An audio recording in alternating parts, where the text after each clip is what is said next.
What's up, elevator sound? All right, what's up, everybody? Elevator sound standing by for transmission. That's tight. Div Kid, Brian, what's up? How's it going, Steve?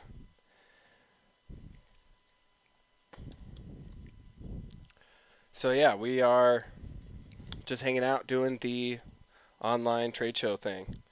So, basically, if you have any sort of questions or anything like that, feel free to ask at any time. I'm just going to be drinking coffee and patching. Oh, first sip of coffee in the morning. It's I'm basically simulating jet lag because it is 8 o'clock in the morning, and had I flown, I would have only arrived like at noon or something yesterday. So I'm probably feeling the exact same right now that I would feel um, if we were doing this in Bristol. So, couple supplies, cup of coffee, can of beer, big glass of water, clean hands, and that's about it. So we're just going to be patching and hanging out. I guess the first things I'll do is uh, let you guys know. Please feel free to come and go as you please.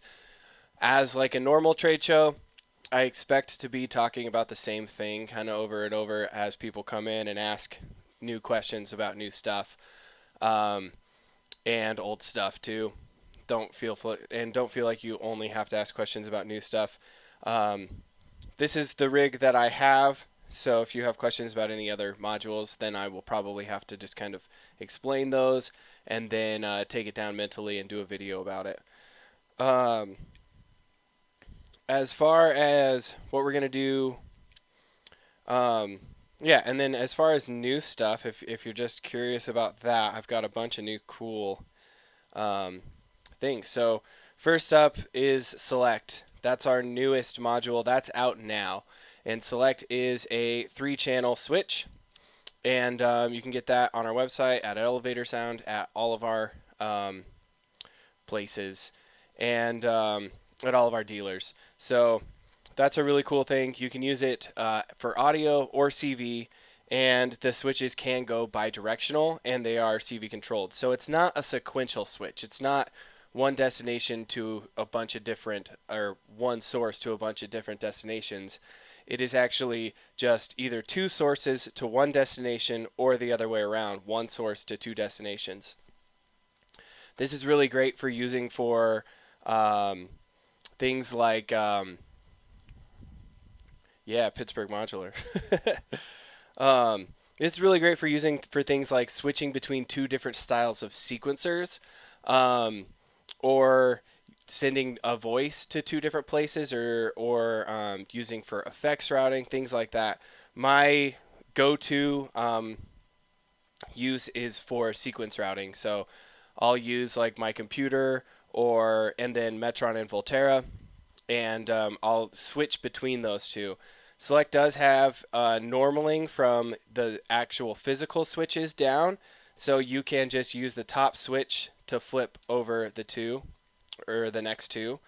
You can break that normal just by plugging a cable in, and now the switch above it is going to be independent. So really fun, cool module. The switches do operate at audio rate, so as far as doing any sort of experimental waveform mixing or things like that, it does work super well for that. So it's a fun module to go with that. The next module I'm going to talk about is right now it's just accent. So accent's being built right now, and we're going to be putting those out in the next couple weeks. And so these will be available in dealers and on our website, as long as shipping lets us ship stuff. We will be shipping stuff. Just a quick update while I'm patching around on WMD, kind of what we are doing and what we're planning. Right now, our shop is operating on a very small skeleton staff or crew. And basically, we've got our shipping manager there and an engineer over there running our panel machine. And then over the course of the next few days and last week and then the next few days, our production staff will be taking stuff home so they can tools and desks and anti-static mat and the whole thing, and a bunch of kits. They'll be taking them home so that way we can continue production. And then we are implementing a quarantine of all modules when they go from any person to the next person. So all modules can only be touched by one person at a time. And when we move the bins of modules from one person to the next, they have to sit for at least 4 days, because that is the expected life of that the virus can live on a surface. So we're doing that in addition to wiping every single thing down with alcohol multiple times a day.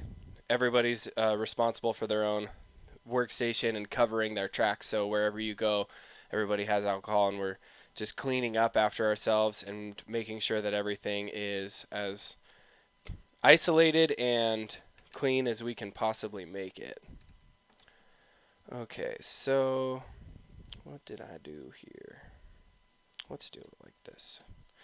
Alright, so just to explain what I'm doing, I'm throwing the kick drum on channel 1.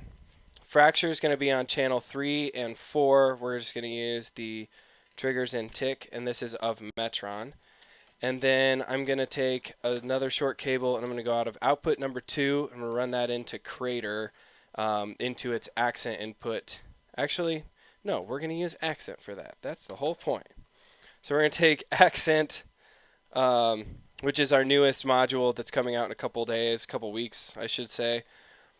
And it is an expander for Metron, so that's what we're going to be playing around with for a little while. So I'm going to take accent into that. I've got 3 and 4 for Fracture. I'm going to use number 5 for Chimera, and then 5 out of accent. And then we'll do 6 or 7 and 8 for Crucible. And we'll just get some drums going, and that's what we'll start with. Yeah, so accent is very similar to Volterra in the manner that it connects to Metron in the back. It actually has the same 2 connectors, so it's really easy to connect. It's a cool module because of that. The PCBs are all on the same plane, so you can actually use this same short little cable to stack them up, and then there's a longer one included as well. Excuse me.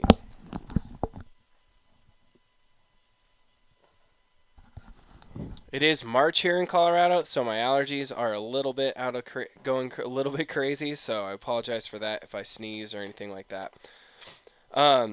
Yeah, so accent 16 outputs, and each output is directly tied to your Metron. So this is really nice because if you do any sort of functions on Metron, it just happens to the accent out. So unlike Volterra, which is actually its own independent voltage tracks, accent is tied to the gate tracks, making it really easy to remember how it works and really easy to kind of see what's going on in real time. Alright, so let's program a beat here. Maybe put some swing on it. Slow it down because it's 8 o'clock here in Colorado.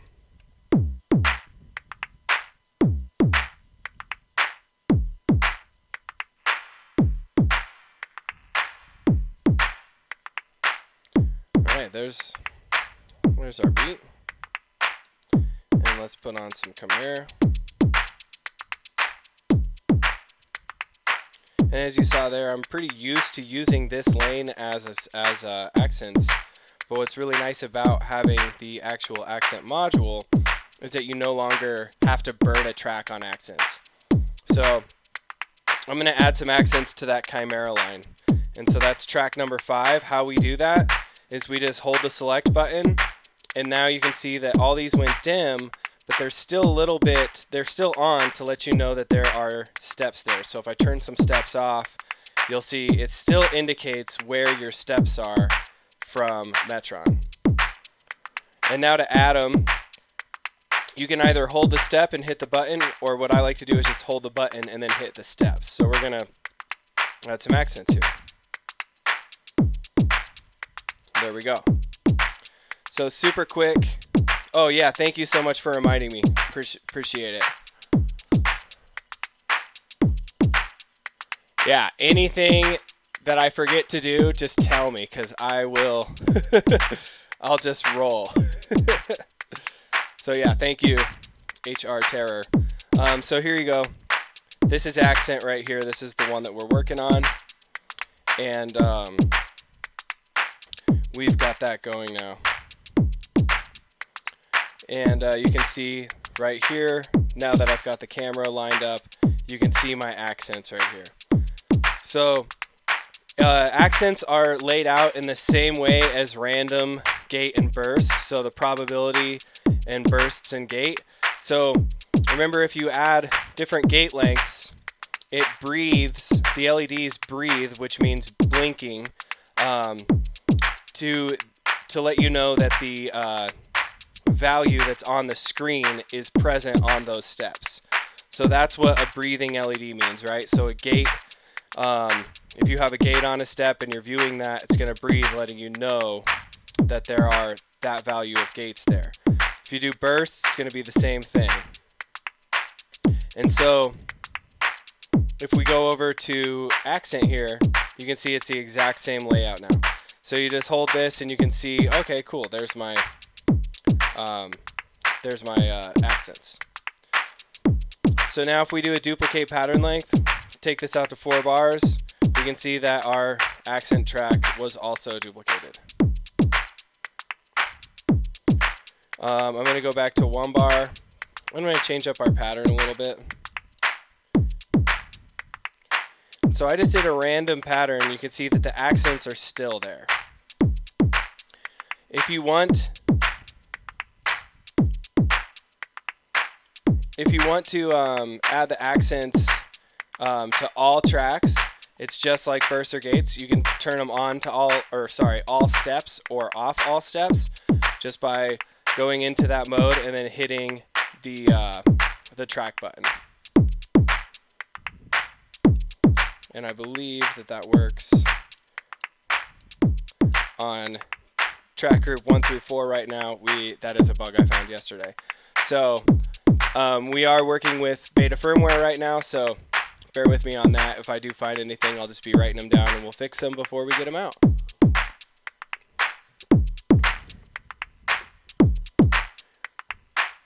And yeah, Brian, as far as accent, it just saves you from needing to use Metron's tracks for something simple like accents. So there's a lot of sequencers out there have dedicated accent tracks, and Metron having the giant channel count, at first we were like, oh, that should be plenty. And then after we started using it more and more, and we've all been using Metron for about 2 or 3 years now.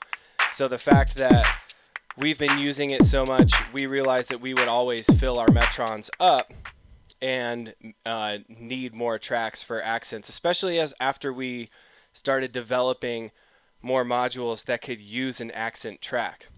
So Crater has accents, Chimera has accents and chokes, which are nice for those. And then another new module that I'm going to be showing in a little bit is called Time Warp. That's our dual triggered slew.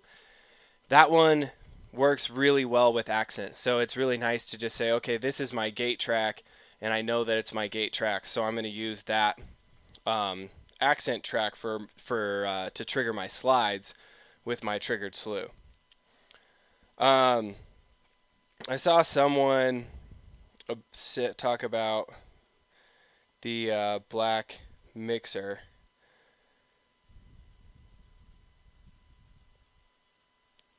Okay, so mutes extension.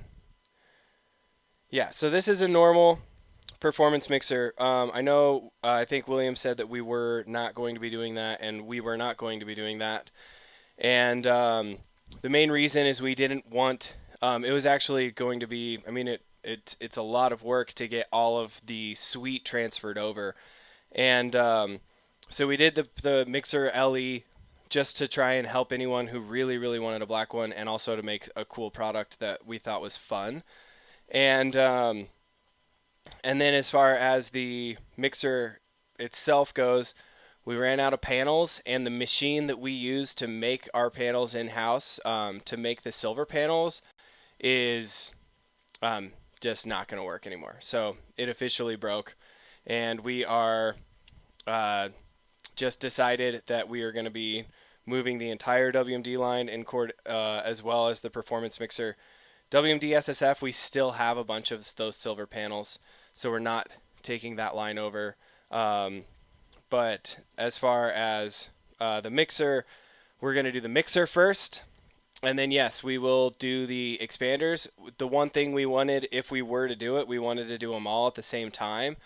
And we're not really able to do them all at the same time because of just production schedules. And now with a reduced production schedule, it's just going to take longer. And so we've decided that we're going to do the mixers. They are going to take a while for us to get out. We are waiting on parts to come in that are delayed due to this whole virus issue.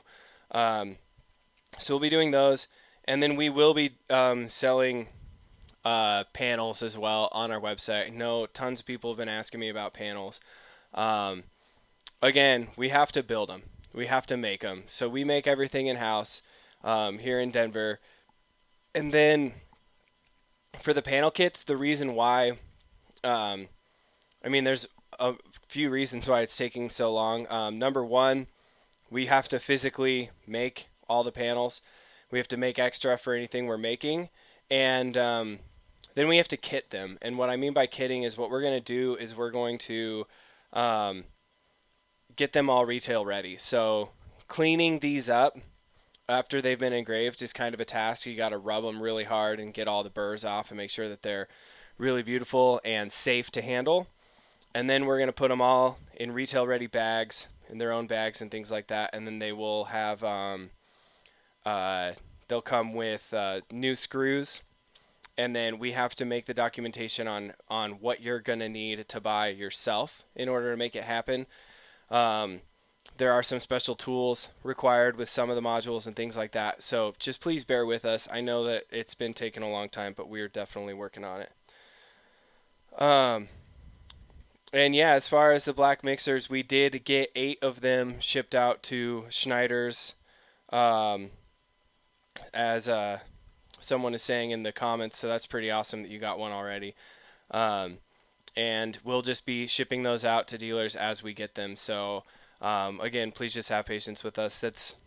That is literally the hardest to build module that we have.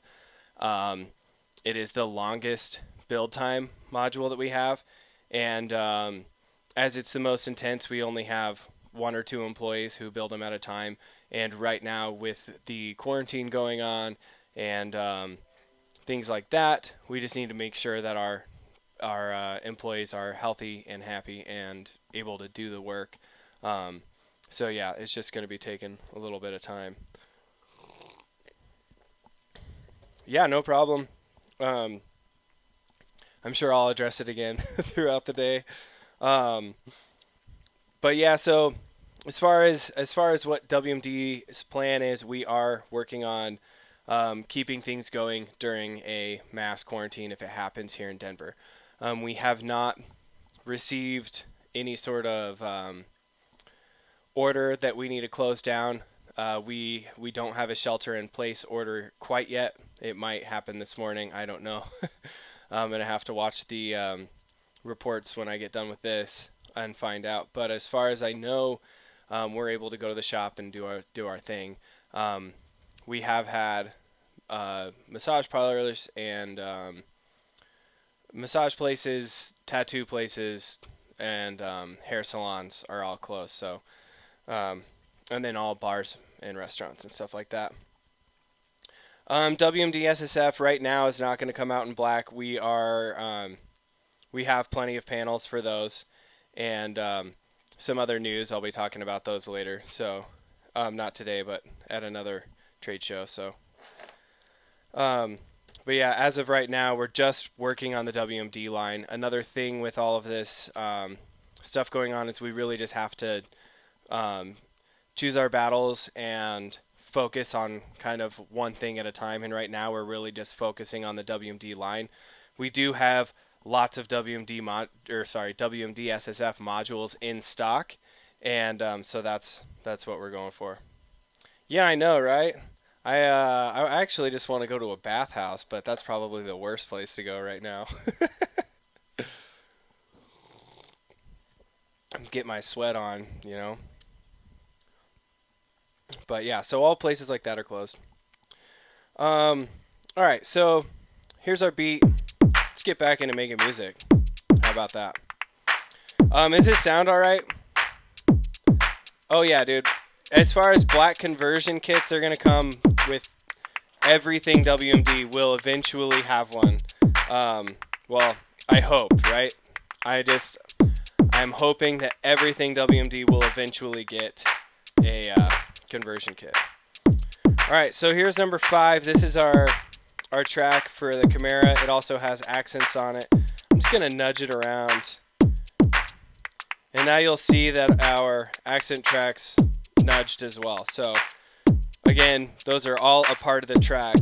If we go into looping and loop something, the accents are going to loop with the loop. So that's going to happen.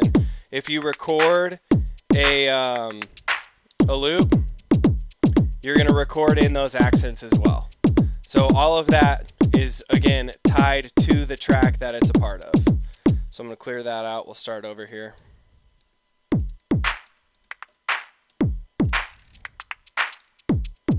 And then let's add some accents. Oops, wrong button.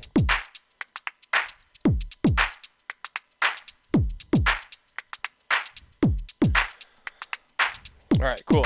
Glad it sounds good.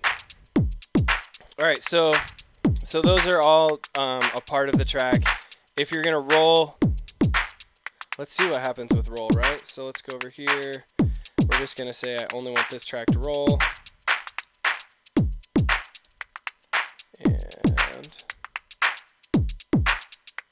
Yep, and the accents are still happening. So there we go.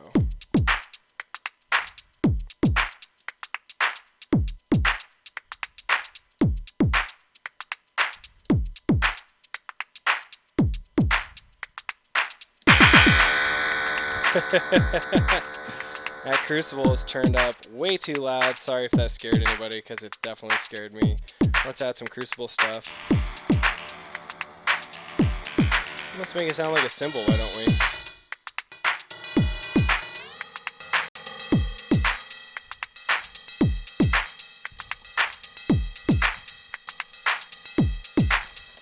Alright, so now we're going to make a bass line. We're going to use Volterra and Metron as the sequencer for the bass line. And then we'll use Time Warp to slew the bass line. And we'll send it some triggers to add some slides in the rhythm, so that'll be really fun. So we're going to take gate 9 out of Metron. We're going to plug that into our multimode envelope. Take the envelope out. We're going to run that into the TBVCA for the PDO. We're going to take output number 3 here, run that into 5. Just going to plug a dummy cable into the TBVCA here, into the negative input side, and that just allows me to just know that the VCA on number 3 is going to close all the way. Now I'm going to take Volterra and I'm going to run it first through the slew. So we're going to go Volterra number 1 into Time Warp input A. We'll run that into the volt per octave on the PDO. And then we'll just kind of get some sequencer stuff going here.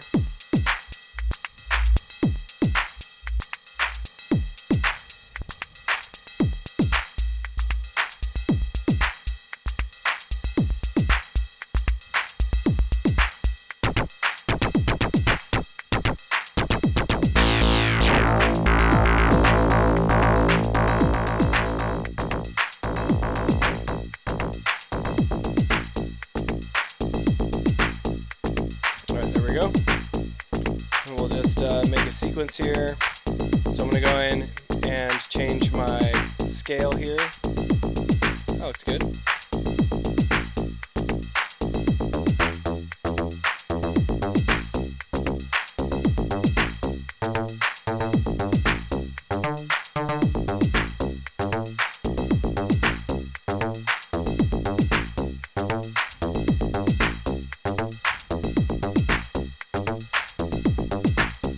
So there's my baseline sequence, and Time Warp has these invert logic switches up here. So right now it's waiting for a gate. We're not getting any slides, right?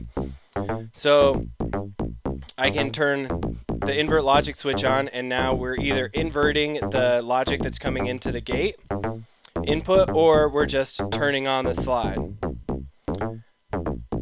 So there you go. There you hear it. I'm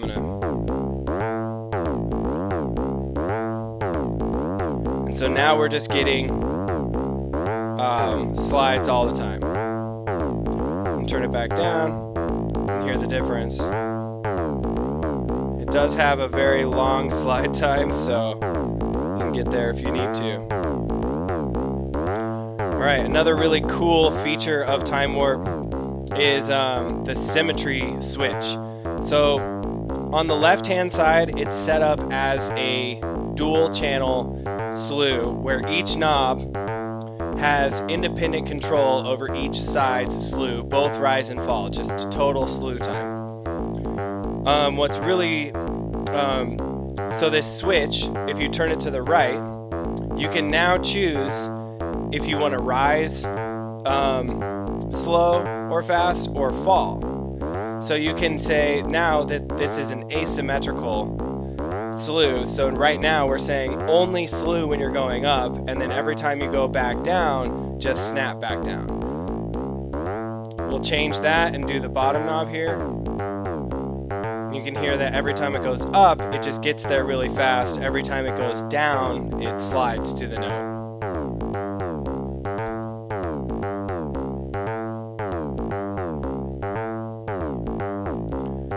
So this is also really cool. You can use it as an envelope, right? So if you just plug a gate through it, then you can use it as an attack decay envelope. So that's a cool feature about that. All right, so let's go back into symmetrical mode, get our beat back. And now I'm gonna take, so gate number 9 is the one we're using. So I'm gonna take number 9 accent out, and I'm going to plug that into the gate input, and I'm going to turn this button up, or this knob up, turn that button or switch off, and now we're just going to add slides to these two steps. There you go.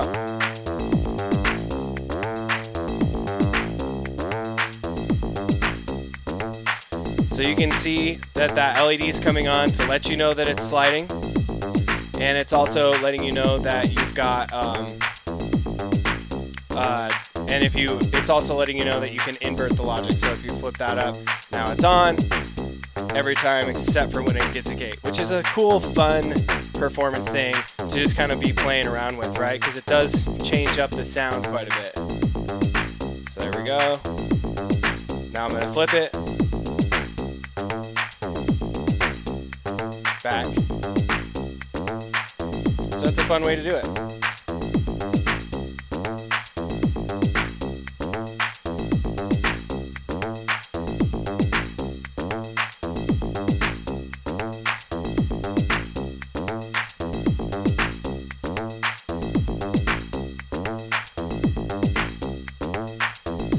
So let's add a couple more of those.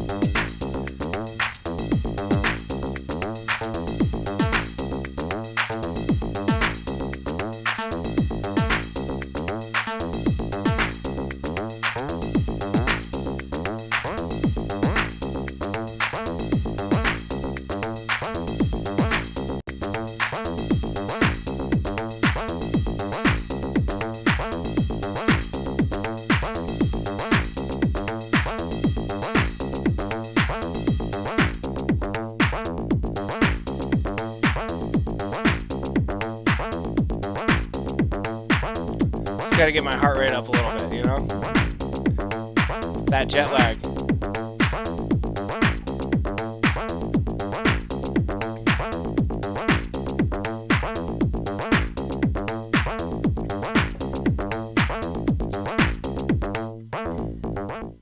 As far as a precision adder, I am no good at recommending something like that right now. So I might be able to do a video on something like that. Like you said, tricks and tips.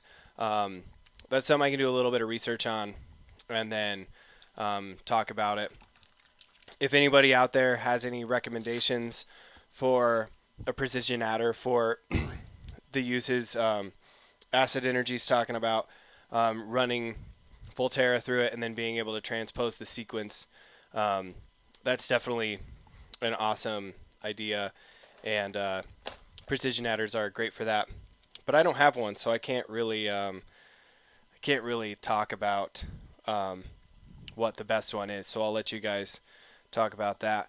That is a feature that I would love to implement in Volterra. That's one of those things we have talked about, and it's on the list. Is being able to do transpose and things like that. That's something I do with my 303 a lot. Is have a sequence, and well, at least with the Cyclone 303, you can just go and hit different notes and transpose the sequence to different notes, which is fun. So definitely something I would love to implement into Metron and Volterra itself, but it is definitely a good idea to just figure out a precision adder that works for you.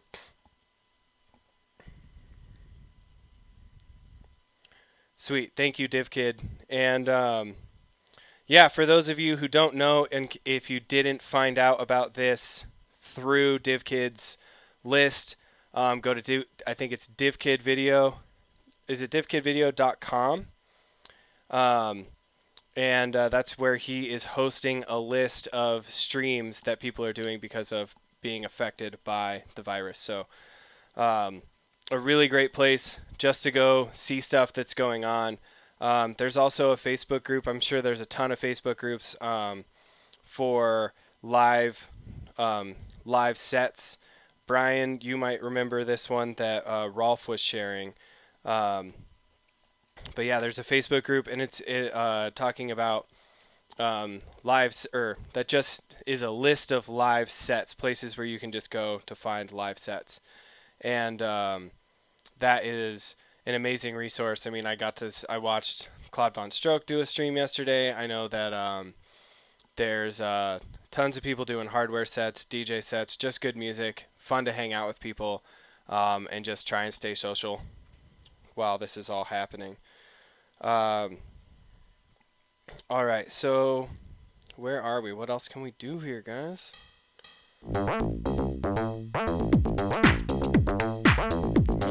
Speed it up just a little bit longer, right? All right, let's make a different sequence here for our bass line. So I cleared the track, and we can go through, and now you can see that there's no accents, so we're just starting over. I don't have that dummy cable in there anymore, so that's why we're hearing that. Just going to plug that into that switch, keep it out of the way, and there we go. Yeah, I mean, just pay attention to what's going on, support your local scene any way you can, and just support your scene. I mean, we're all going through a really tough time right now. Alright, so my Volterra stuff did not clear. And there we go. So let's just make a fun little sequence here.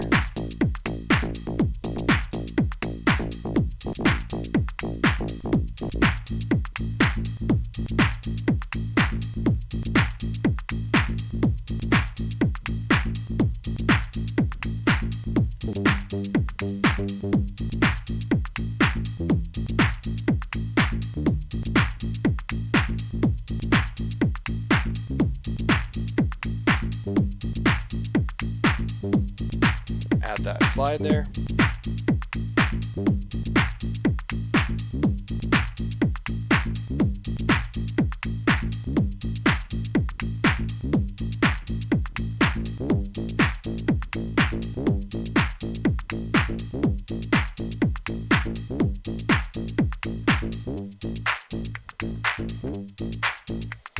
Alright, so what else can we do with time warp?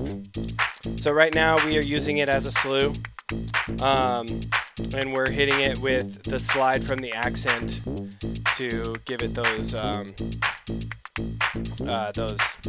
just to give it the slide at the end of the phrase, right?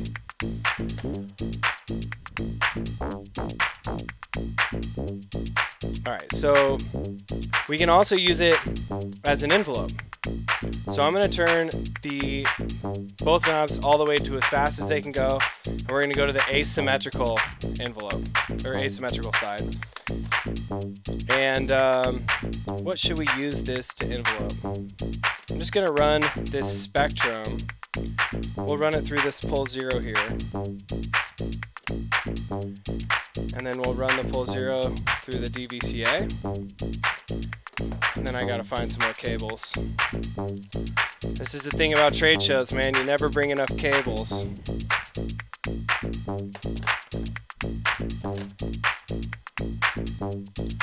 Alright. Gregorio, what's up, man? Hope I say your name right. Yeah, so thanks everybody for hanging out with me. This is super cool. It's keeping me active, keeping me up, and I really appreciate that. Keeping me inspired as well. I hope I can do the same for y'all. Okay, so now we're going to take this sweet Y cable from Luigi's Modular, and what are we going to do with it? We are going to take the output of Time Warp. We're going to run it into both the FM on pole 0, and then we're going to run that into the DVCA CV input. And then we're just going to take channel number 13 on Metron, and we're going to run that into, I think we just run it into the input. And we're going to turn on invert logic here, and then we'll just go 13 and hit it with some triggers. Okay, and now we need to listen to it, right? And we need to turn that to instant, and we need to figure out what we're doing wrong here.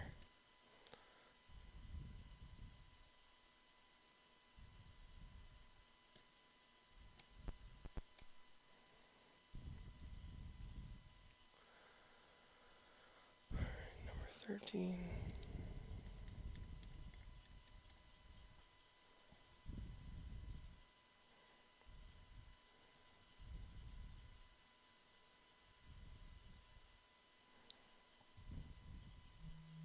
Make sure that we can hear this anyways, right? There we go. There we go. I just had that filter's FM completely inverted for the FM input, so had no idea what's going on, which happens. Yeah, I mean, as far as like modular philosophy goes, I was thinking about this last night. I just have to always assume that I'm wrong, or that I did something wrong, right? It's like I know what I'm doing. I've been doing this for quite a while now. I'm pretty confident with it.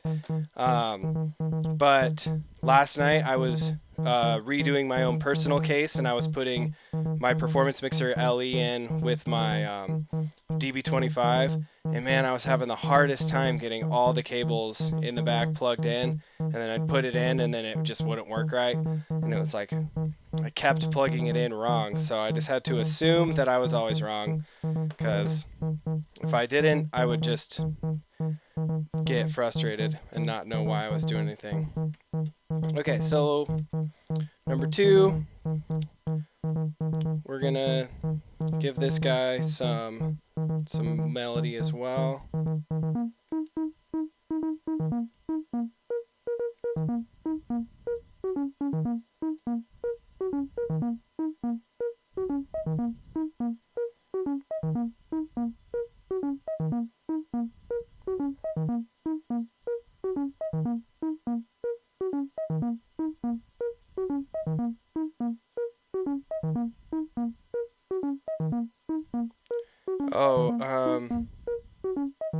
Yeah, as far as links go, I will have to look into that next time. Sorry, if that's a setting on my end, then I apologize. I have no idea how to make it so you can use links. Alright, so right now, time warp, we are using it as an envelope now. So this is our AD envelope for this second voice here. And they're not in tune.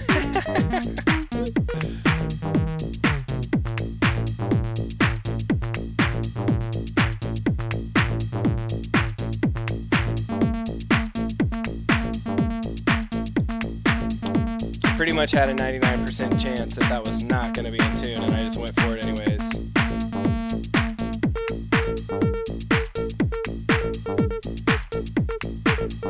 Alright, so now let's write a little sequence.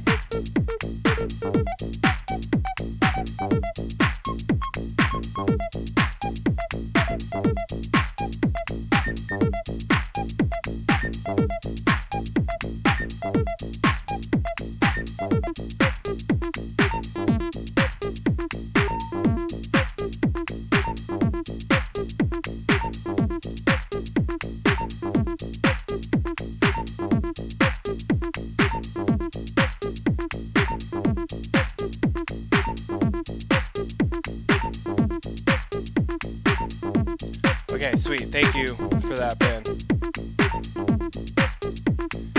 You are correct, DivKid. That is what kind of cable it is. Luigi's Modular Doppio. Alright, so now each of these knobs, because it's in asymmetrical mode, are going to control both channels. So when you're using asymmetrical mode, you do lose the capability to control both channels individually, but it is pretty fun that you got this working in this way. So right now you can hear that I've got the envelope rolling. That's channel B, just using it like an envelope, and channel A is processing our volt per octave. You're not hearing any volt per octave slide because the gate's not on in the right place. So we're just going to go through here, go back to 9, and we'll add our accents here.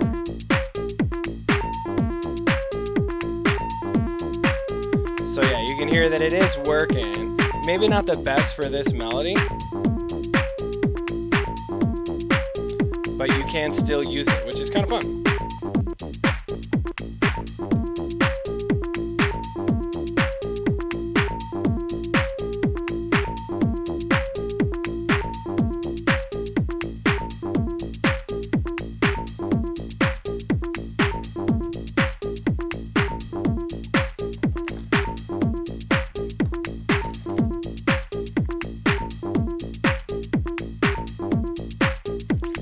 So let's write a new sequence over here just to switch it up a bit. I'm going to go to halftime, so I'm just, right now with Metron, we are viewing variation B, but we're still listening to A. And I'm going to go through here and just make a fun little halftime jam.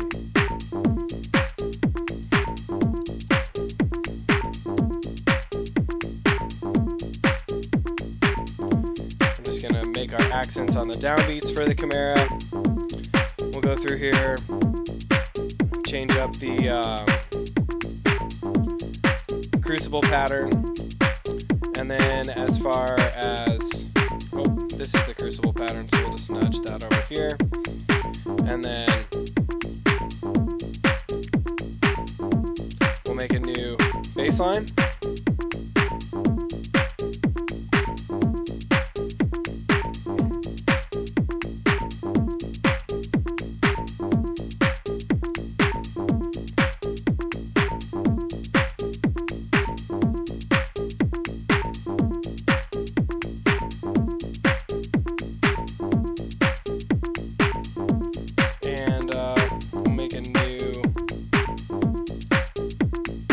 Line for our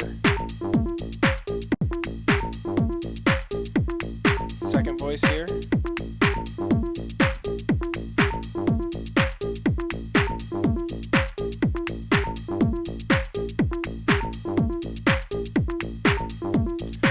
we'll see what it sounds like.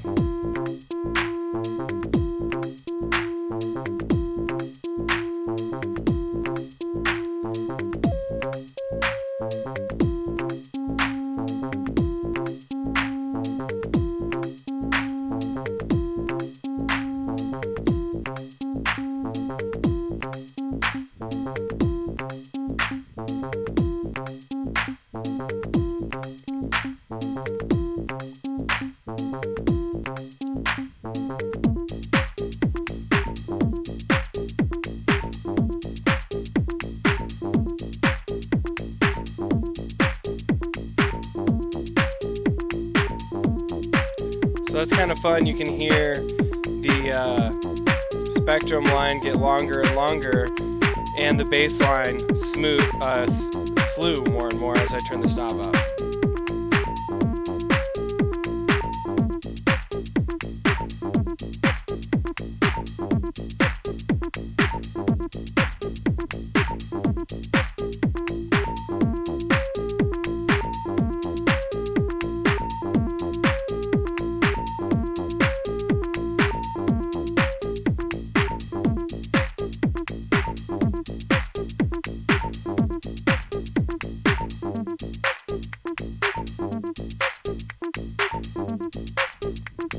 Alright, so what else can we do with time warp? So we've used it as a triggered slew to slow down volt per octave information. We've used it in the asymmetrical mode to use it as an attack release envelope. It's basically a attack sustain release envelope. There is one more thing. I haven't used this feature too much, but it is pretty cool. So we're going to experiment with it. And this is the, there's a full wave rectifier. It means if you don't have a gate plugged in here and we want to run audio through it, we can turn it into an envelope follower. So to demonstrate that, we're just going to run spectrum through the pole 0, and I'm just going to offset the CV here on the DVCA so we can just hear it. Right? And now we're going to run an auxiliary send out, and we're going to run that into the, I think it's the input here. And we're going to run that into the F input here. And then we're just going to take a clap track, and we're going to run that into the aux.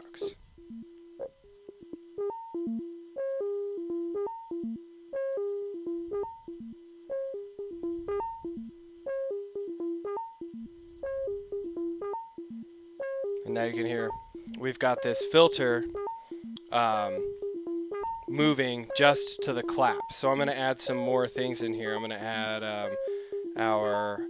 let's add the sound from the crucible. And I'm just using the fader sends here for the auxiliaries.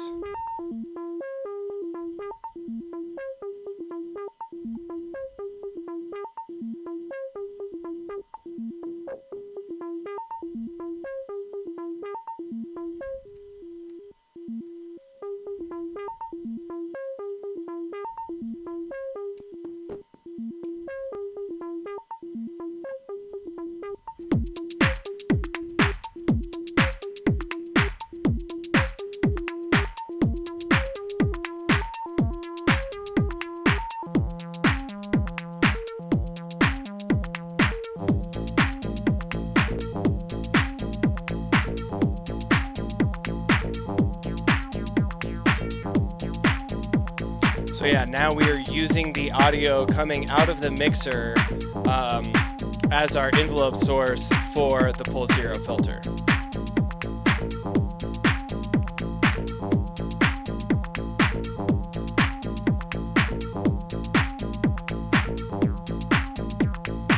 There's some kick drum in there just to add a little bit more.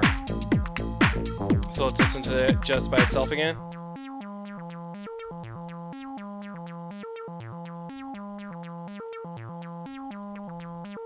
No kick drum. Bring that kick drum back in.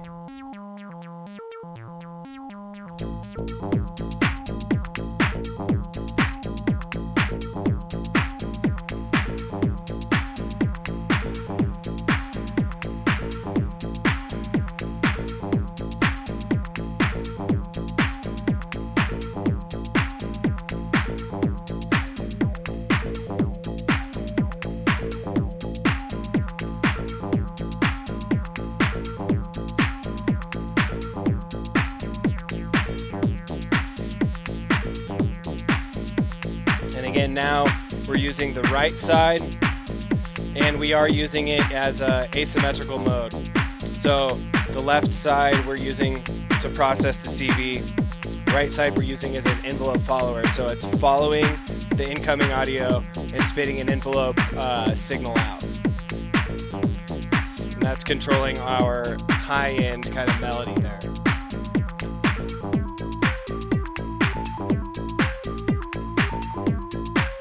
Hit that knob.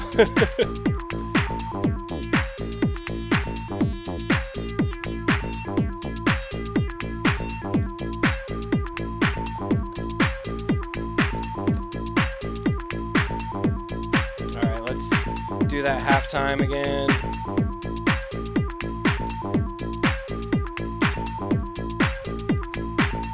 We won't mess around with everything too much, but we'll just kind of switch up the pattern here. Then I'm going to make this chimera just a little bit more fun. We're going to put in some bursts here. And then we'll add some probability to said bursts. Right now we'll just put these like that. We'll do a random 75%. Let's do a group. I'm going to do 75%. These are going to happen. We're going to do a layer 2. So now these are either going to trigger or they're going to be a burst, which is kind of fun. We'll do the same thing over here. We'll go back, whoops, and add these guys to a different group, and do layer 2 as well, and make those be bursts. And now we'll go into it, and we'll listen to what we got.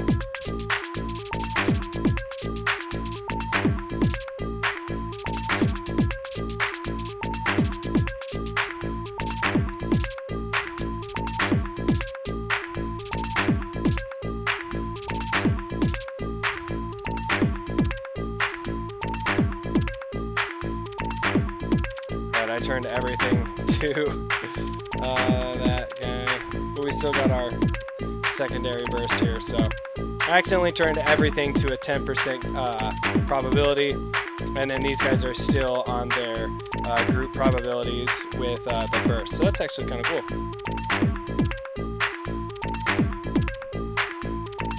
Go back.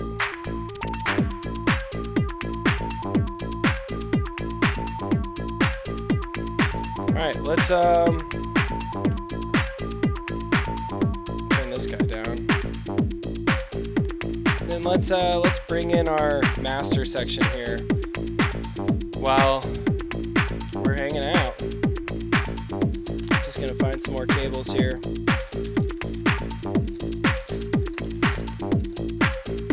Just like any normal trade show,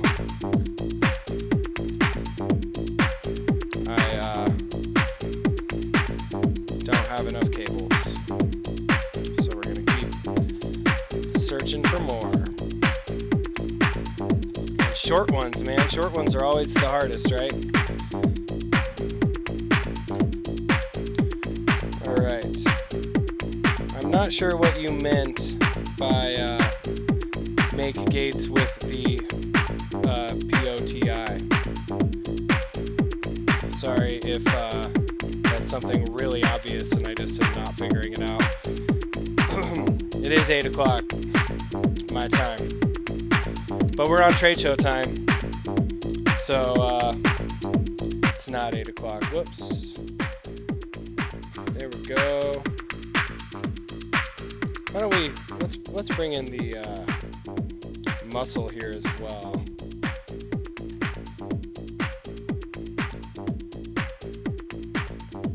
Oh yeah, dude, we can definitely do some random demos. We're kind of at that point now where I have showed most of the new, I mean, I've showed all the new stuff. Accent, any more questions on accent, just let me know. Very, very simple, super intuitive. We designed it to be just that. $199 is the map price on that one. Selects out now.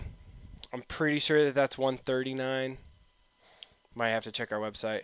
And I'm not positive. I can't remember the time warp price, but it's cheap. I think it's like $229 or something like that. No audio now. You can hear my voice, right? Yeah. I turned the music off. Just setting up this patch.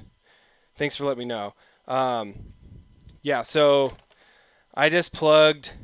So what I did there is I took the sends out into the overseer, and then I took the return from the muscle back in, but I haven't connected the overseer into the muscle yet. And the return here is just return.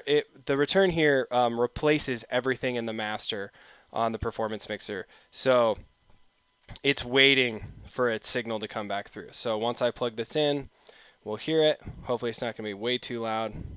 Whoops. There we go.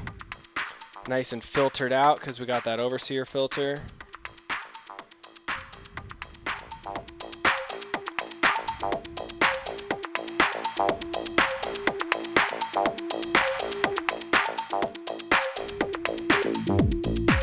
There we go.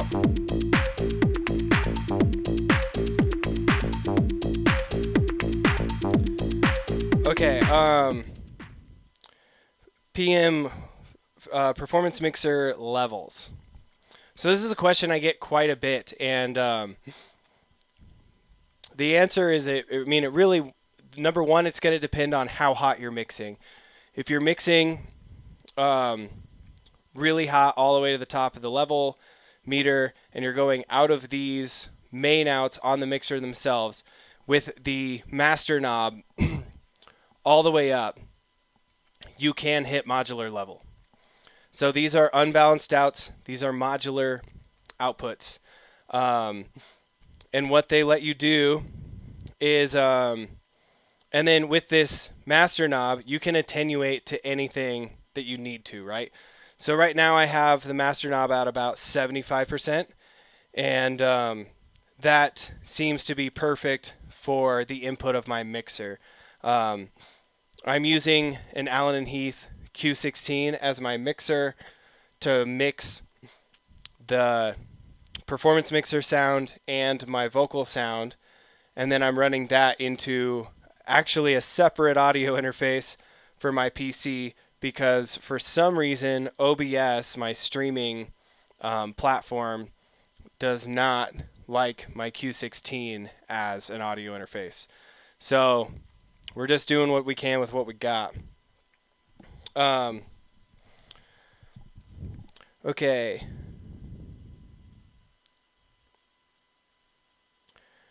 Oh yeah, gates. Yeah, exactly. So to do longer gates, you can just hold the first step you want, and then turn this encoder. You can see it says 100% gate. So you are adding 100% gates to everything out here, and then the last one, I believe, is a 75% gate. So I think that's how it works. But yeah, you can make nice long gates real quick just by using the encoder. So using the gate mode is great for doing step-by-step gates and doing things 100% gates next to each other will tie to the next. But yeah, when you're just, if you want to do something real quick, you can just, boom, there you go. You can also use the second encoder to select a burst value. So you can see right here, if I'm turning that one, I can go 2, 3, 4 for burst values. So cool little Metron tricks.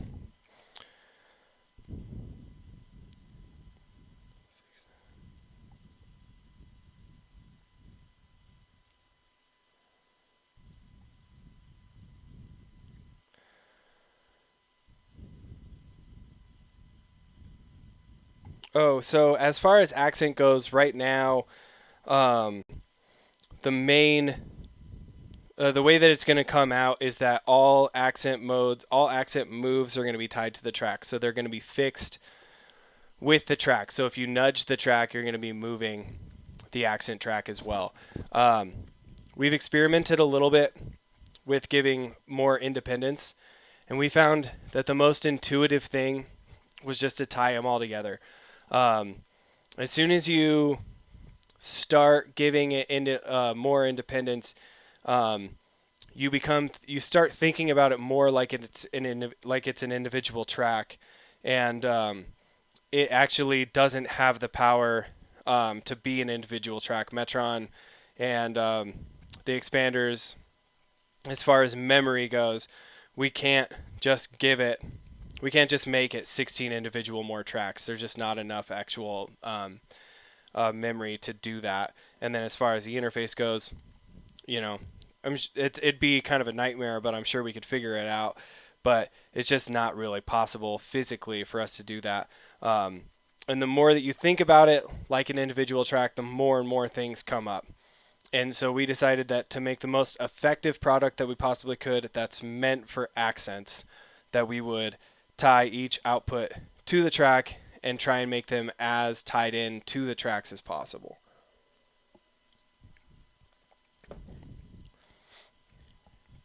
I hope it's fine that I don't have the other camera turned on right now. I keep looking at it like I'm looking at you guys because I want to interact with y'all. And then I look down here to check my comments and I realize that you can't see my face. So, hope that's all right. I can put it on, but it's going to cover something, and I'd rather not cover anything. So we're just gonna leave it here. Okay. We want to do a random demo of Metron, right? So let's do some stuff like that. So there is our sequence, and let's go through here. And here's our hi-hat track, right? This is our Chimera track.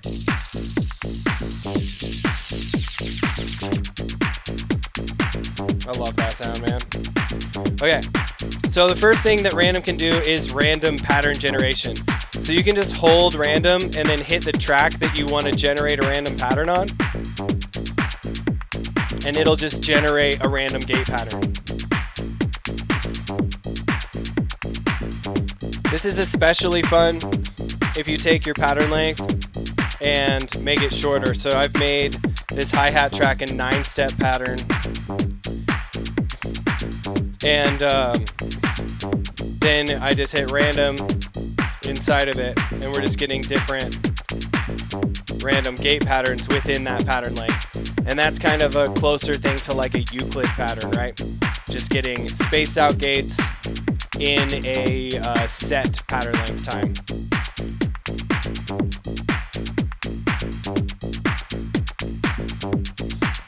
Yeah, acid energy, you got it right. I mean, if you want to do anything that's like completely independent, you can always use a Metron track for that. And we're thinking about different things we can do just to make it as powerful as possible. But right now, that's the functionality that we're putting in there, because we feel that that's the most compelling feature set for the product.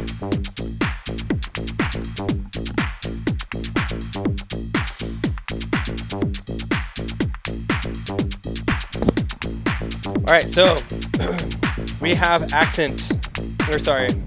we have random pattern generation here on our hi-hats. I'm going to bring this back out to 16. Reset everything just so we're all good. And then I'm going to go through here and I'm just going to say, let's just not have any accents. So I'm just going to turn those all off right now.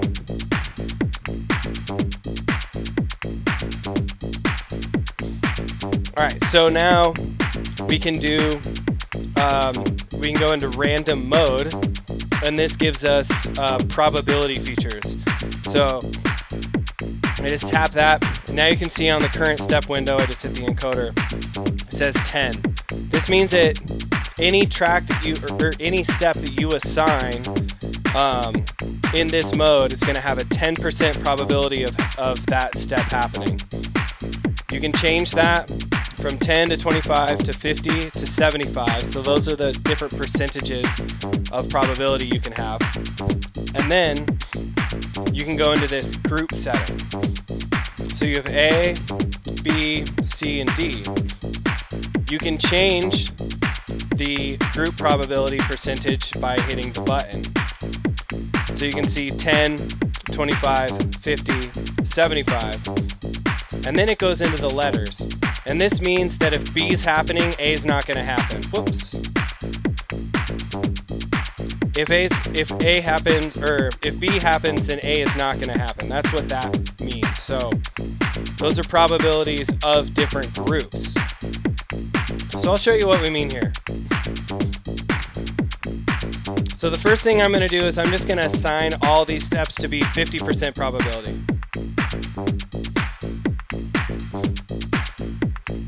Now you can see that these are breathing. Just like the accent I explained earlier, you can see that these ones are breathing because they have a 50% value assigned to them. If we go to a different value, like 25%, these ones are bright, letting you know that there's probability assigned to them, but they're not blinking, they're not breathing. That's because the one that's the probability value that's shown is not applied to any of these steps. So I'm going to add 25% probability to a couple more steps. Now you can see these ones are bright. That means we have probability of some type. These ones are blinking, meaning we have 25% probability. And these ones are not. These ones are also just have a random probability. A different probability, sorry. If they're dim, like these ones down here, that means that there's no probability assigned. If you want to assign every step in a track to be a certain probability, you can just hit its track button. And if you want to turn them all off, you can just hit it again. And now that turns them all on or off.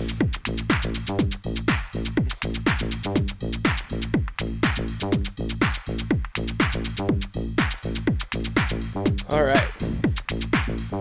So right now we're just using normal probability. What normal probability does is it says every time a step is recalled, the virtual dice or the coin or whatever you want to say is thrown. So the dice is thrown or the coin is tossed every time the step is recalled, right? So we're coming through here and we're just getting a random hi-hat pattern. And I'm just going to do just this guy just so we can hear it a little bit better. So now you can hear we've got the 4 on the floor kick drum and we've got the hi-hats just randomly hitting, giving us a completely random pattern because all of them are set to 75% and each time they're recalled, the dice is thrown. The next thing we're going to do is group probability.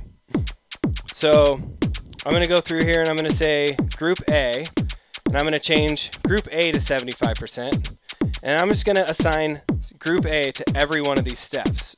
Again, you can see that they're breathing because the value on the screen is assigned to all these steps.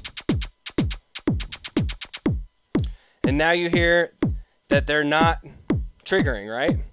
They're all not triggering together too. And now they are. So what this means is that the dice roll for all of these steps that are assigned to this group is happening at the beginning of the variation, which means that they're all grouped together and they're all either going to trigger or they're all going to not trigger.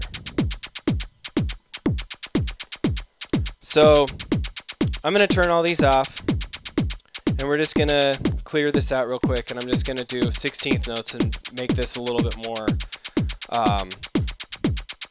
apparent here. So now we can go through here and we can say I'm going to assign a burst to these. So these are all 2 bursts. And then I'm going to say group probability, of 50% of the time these steps are going to happen.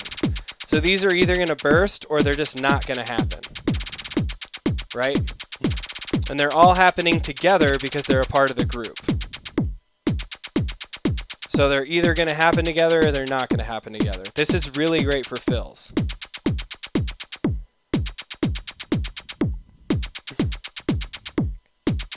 So let's go back and just assign 50% probability to these without being assigned to a group.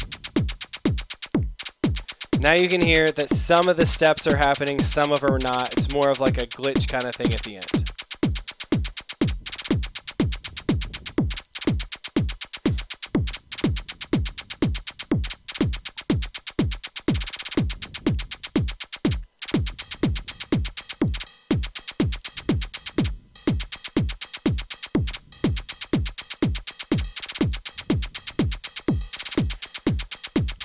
All right, so now I have a crucible happening here.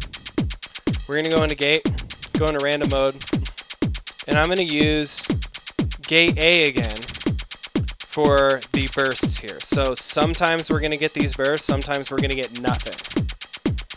Now I'm going to go into group B, and I'm going to change group B to have A selected. This means that if A is going to happen, B is not going to happen, and vice versa. So now you can hear that we're going to get a roll at the end of the Chimera, or a roll at the end of Crucible, but not both.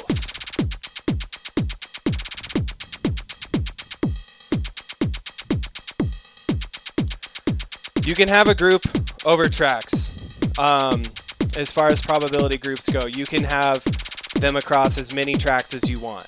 So as far as that goes, yeah, you can, groups are just groups. It's just the dice roll happens at the beginning of the phrase. There's a total of 4 groups. So yeah, you could say hi-hat and open hi-hat, or all my bass lines, or whatever. I don't know. All that stuff. Okay, cool. So now you can hear that we have group probability happening. The Crucible is happening when the Chimera is not happening, and vice versa. So I'm just going to turn all those off again. And let's go back through here, change up our sequence. I'm going to clear out our Chimera, start over. One thing I did earlier is the second level of probability. This is one of my favorite features of probability. I think this is so cool. So we can go into random, and the first thing you want to do is you want to assign steps to have a random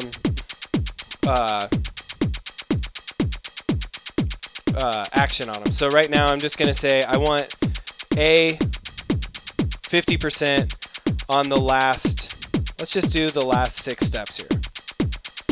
And so right now, 50% of the time we're going to hear these steps, 50% of the time we're not going to hear these steps, right?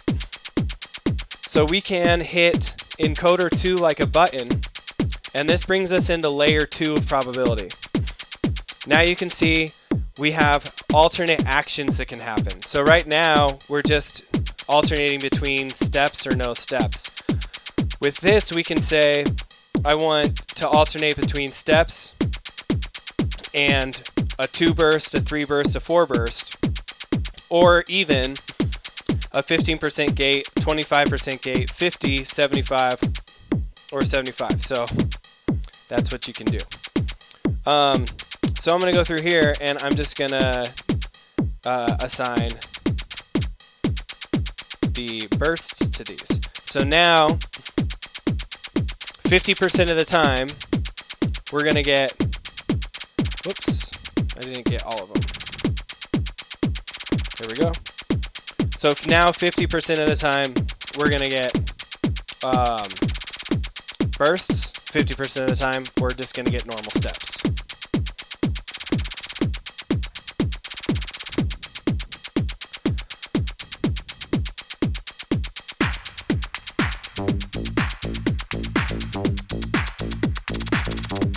So yeah, as you can hear, that's a pretty cool thing for fills. I'm going to make this pattern 4 bars long. And I did that just by going to page 4, holding duplicate, hitting pattern length. That duplicates all of the tracks out. So now I'm on page 4, and I'm going to go to our clap, and I'm going to add this fill here, right? And now I want that to be, I just want that to happen or not. So I'm just going to say group probability here. And I'm going to go to group C, and I'm going to say 75% of the time I want these last three steps to hit. And so now on bar 4, 75% of the time we're going to get this roll, and then 25% of the time we won't get that roll. So that'll help us out just with some more variation. Travarsi, what's up? How you guys doing? Nice and early out there in California. Thanks for being here. Do we have any more UK homies out there? I'm really bummed that I'm not in Bristol right now. Like I said, I kind of feel like I still have jet lag because I'm doing a trade show at 9 a.m. And with that, I just finished my coffee. So we're going to move on to the stronger stuff because, you know, we're on trade show time. So hold on one second.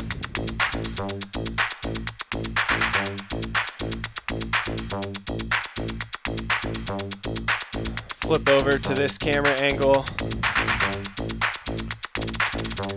just so I can see everybody. Everybody can see me.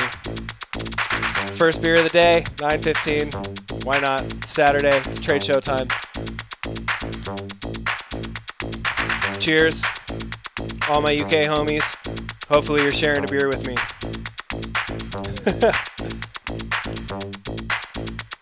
Yo, Mitch. Coffee time's over. It's time to settle down. It's 9:20 here in Colorado. So why not, right? Message retracted.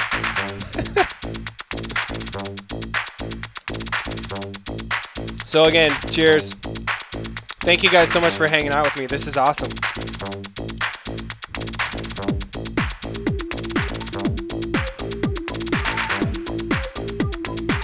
So yeah, right here, that lead is time warp. And it's our spectrum running through pole 0, just through an offset VCA, so it's just on. And then we're using time warp with an envelope follower following our drums to kind of give it that the filter sound.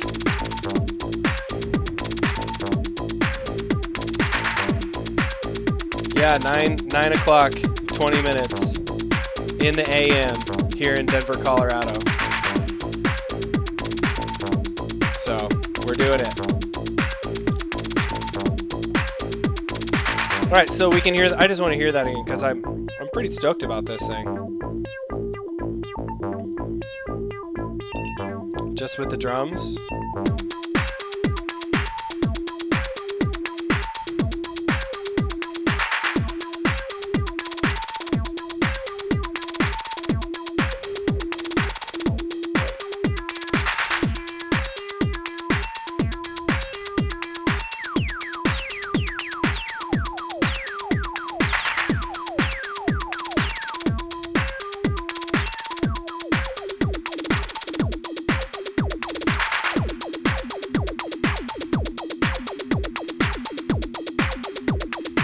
I want to hear it react to that first.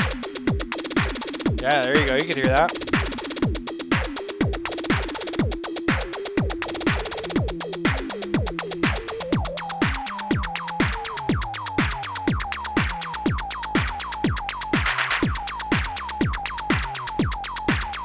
That was not a good idea. So now we're just going to tune this guy again.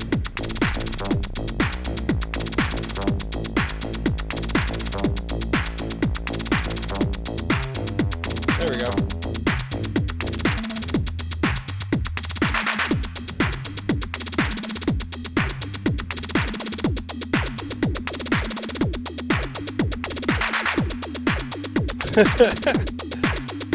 Derek, I have to say that's just crater, man. That's just what it does.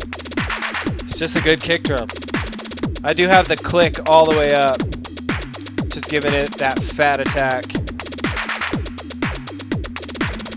I mean, you take it out, still moving a little bit, still jamming, but when you bring that thing back in, man, it's just one of those things, especially after you do one of these. Oh! I mean, you don't even have to bring the bass in. You just bring the kick drum back in, and it's a party.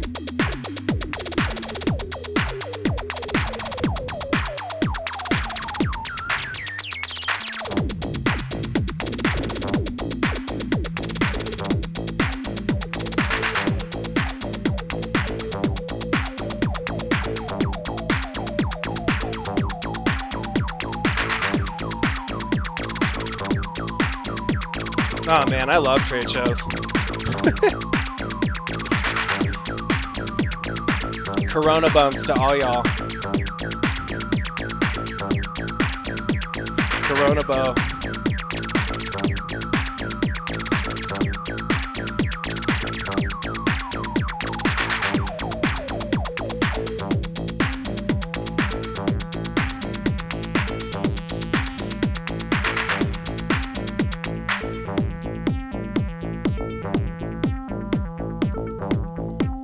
Alright, so let's make a new bass line while we're at it. I'm just going to go back to one page because that's nice and easy. We're going to clear out our Volterra number 1 here. And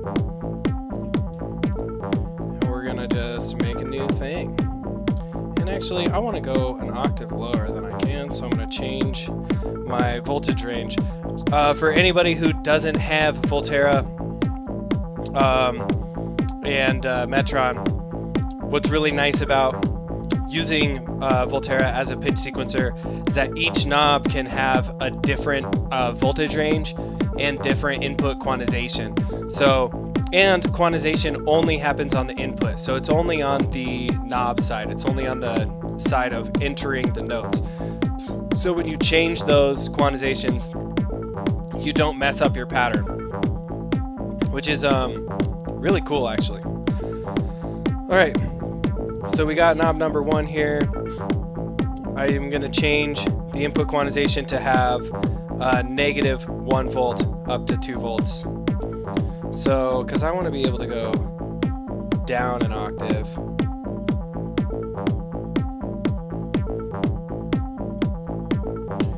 And then I also want to add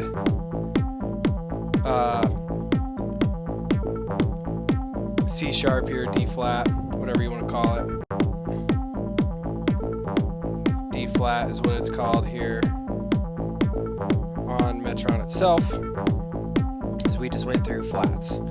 Alright, so now we're going to listen to my new bass line. Here we go.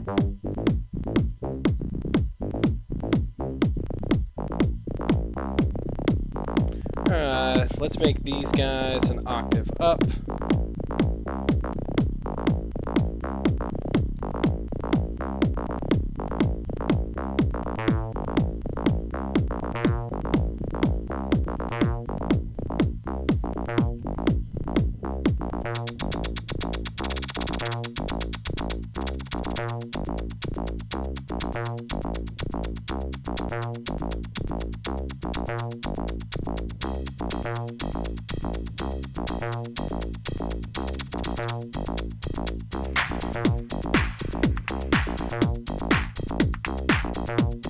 Ooh, I like that.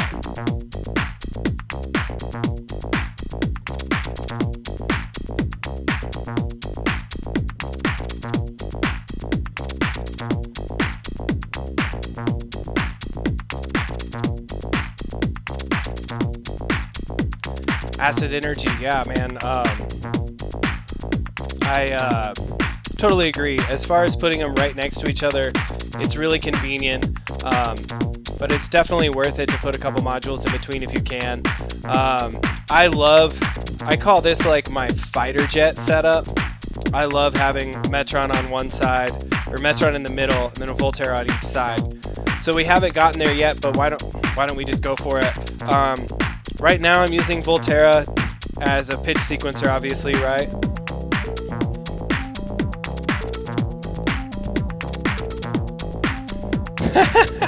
Brian, what else would you expect, man?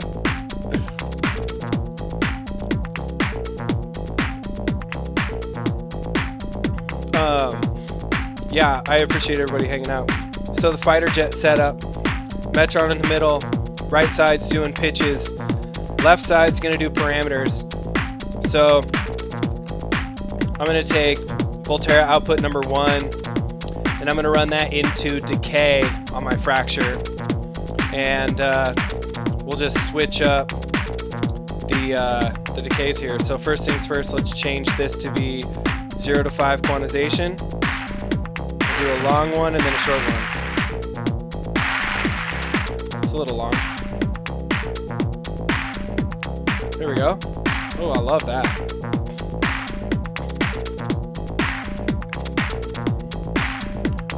Why don't we do the same thing on our number 1 without even looking at it? Go listen to A.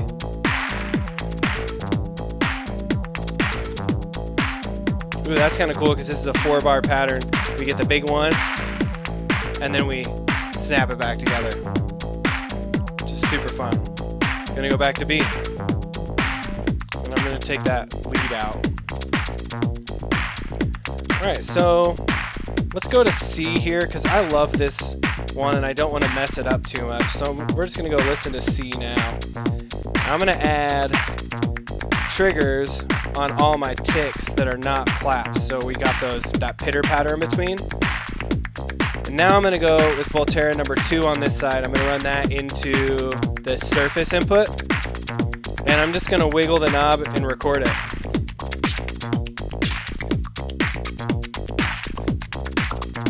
And now we have a voltage output going in and selecting the different surfaces on fracture, giving us this sweet thing that you can hear by itself here.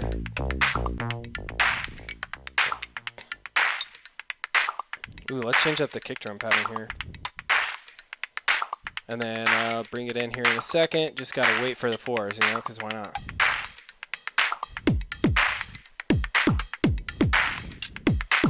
Ooh, man, I love that beat. All right, so next thing, let's bring our Camaro back in.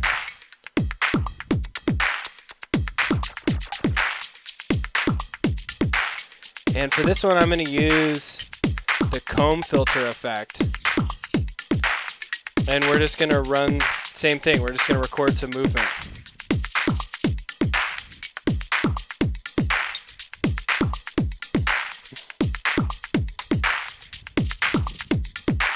Whew.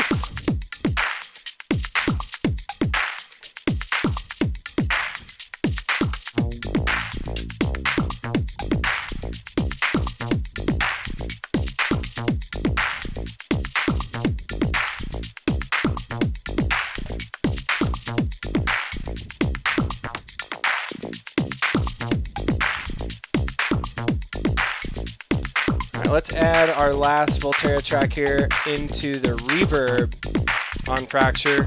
And yet again, I'm just going to go through, I'm going to put this one on -5 to 5, and then I'm going to record some reverb.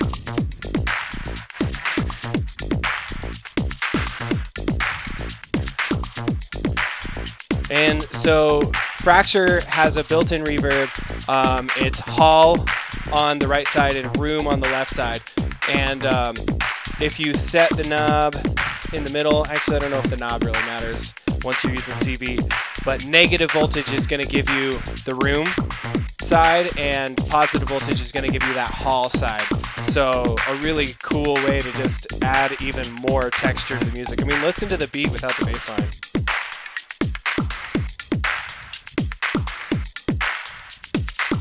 I'm trying not to touch my face. I haven't left my house in over a week, and I'm keeping my hands clean. So there we go.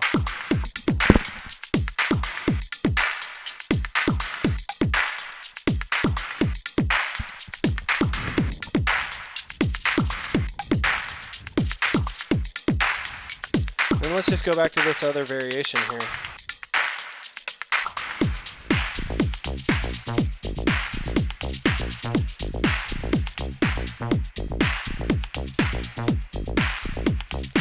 And now all of our Volterras on this track ended up just staying where they left off. So I'm just going to tame everything back here.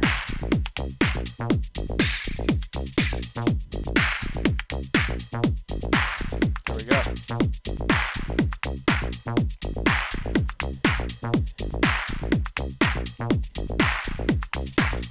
Let's see what this lead sounds like.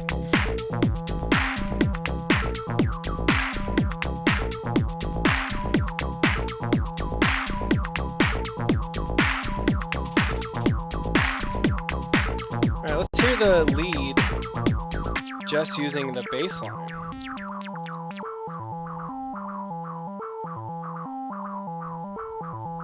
That's pretty cool.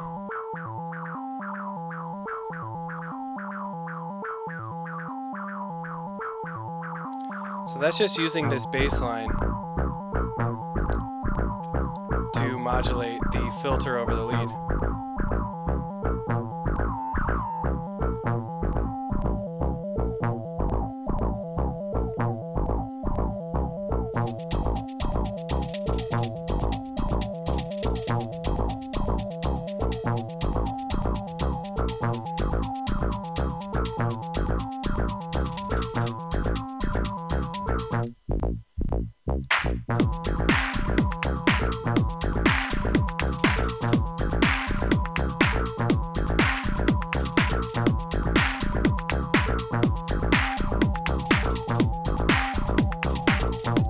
The drums again.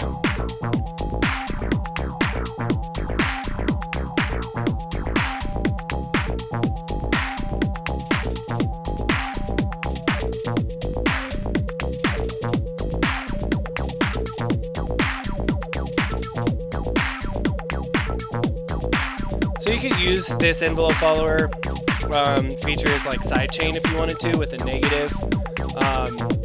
With an inverter, you just take the envelope that's coming out and invert it.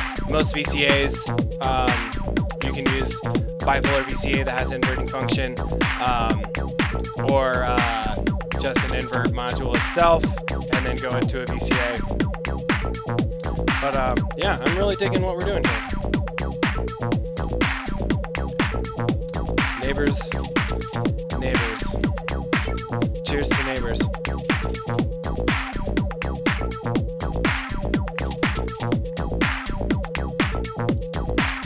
No, I just copied over our other one. Did not mean to do that. So we're just gonna have to go and do it again.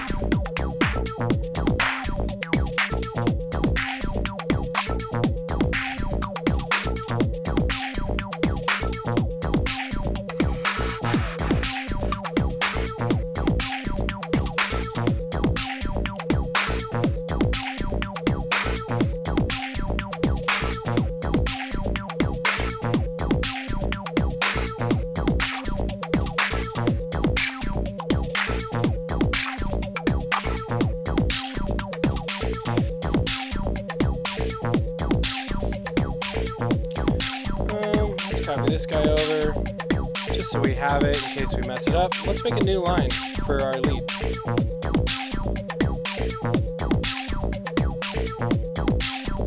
Oh yeah, we don't have a gate for that, we just have pitch.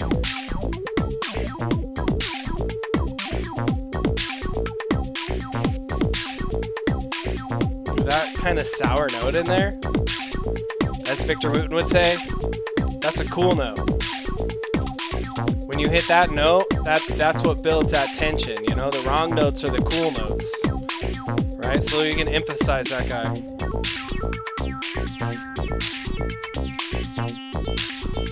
And we'll just go back to the other guy with all good notes. Ooh, that's kind of nice. Nice little resolve there.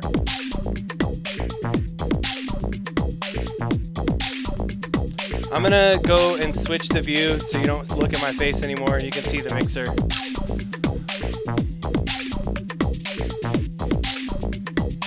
That way you can just see what I'm doing at all times here. So again, right now, I have all the drums except for the kick drum going out of the aux into the time warp, using time warp as an envelope follower to modulate this filter here.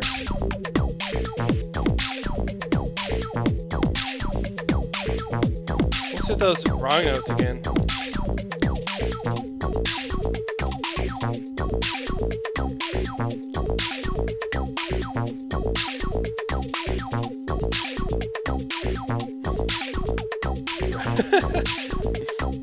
Yeah, man. It's a life you want to be living.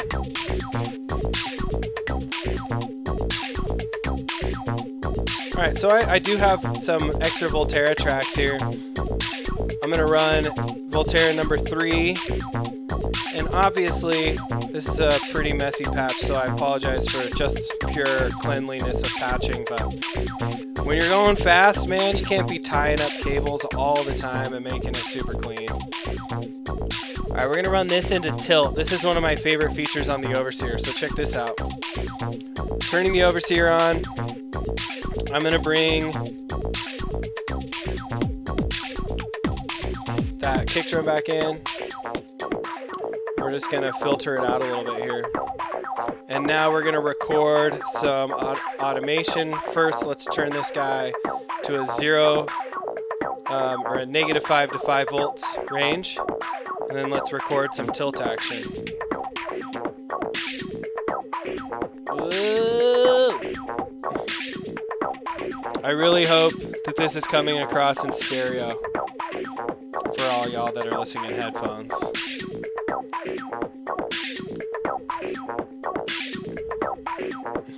Let me know if it is or isn't stereo. You should be able to tell pretty easily if you have this running through speakers or speakers.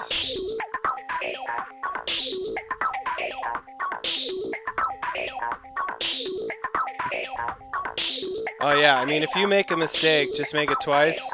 If you make a mistake, just fucking write it, man. Sorry. Part of my language. It's trade show rules. Dope. That's what I wanted it to sound like. Crazy.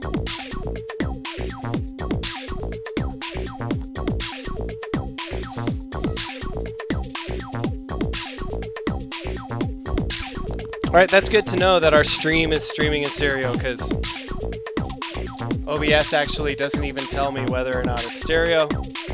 And I didn't really think about that till now, doing a stereo effect. So let's turn that bad boy back on. This time we'll go back into the other variation.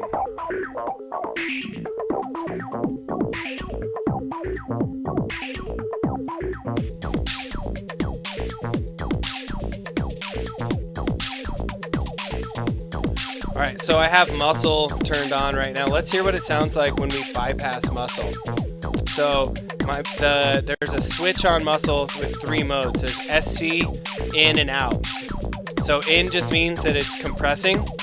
Out means it's bypass, and sidechain means that it's going to compress only due to what's going into the sidechain input. So you're just changing where the detector circuit is. So I'm going to turn it off real quick. So that's no compression. So number 1, my mix is pretty awful. Number 2, that added bit of pumping and volume just makes this whole thing sound a little bit nicer. So let's go through, let's go out, and let's just adjust our mix here to sound a little bit more how we want it, right?